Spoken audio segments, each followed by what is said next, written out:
Araw-araw na kilos protesta ang banta ng isang grupo ng mga manggagawa na gusto ipatigil ang contractualization.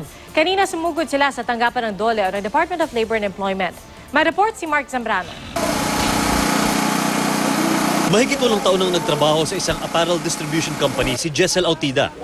Pero si Jessel at ang 1,000 contractual employees nawalan ng trabaho matapos isara ng kumpanya ang kanilang division sa hindi pa malinaw na dahilan. Ang sinasabi lang nila sa biglang pag-permanent closure ay kadahilanan nilang pinahal sa Department of Labor ay walang lack of order. Hindi po totoo lack of order kasi marami po ngayon silang order mula 2015 hanggang 2016. Kapag wala po, namamatay!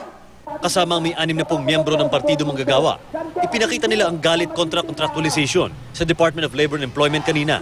Kaya pansamantalang nasara sa motorista ang kalye.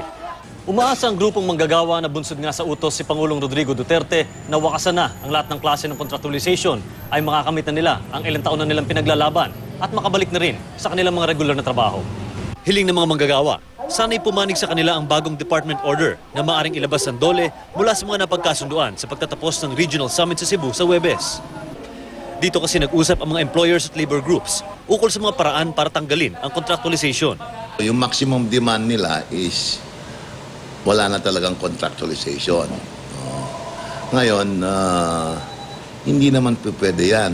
Dahil ayon sa ating mga batas, ay merong mga instances na pinapayagan ng ating batas at ang department orders ng Department of Labor and Employment yung contractual situation, arrangement. What the President was referring to ay yung illegal practices of yung contractual relationship prohibited by law.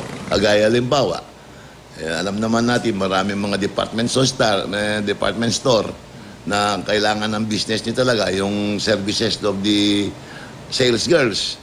Pag kinontract out mo yun, bawal yan. Kasi yung services ng mga sales girls are necessary and beneficial in the conduct of the business of the department stores. Hanggat walang resolusyon, aaraw-arawin daw ng grupo ng mga manggagawa ang kanilang protesta.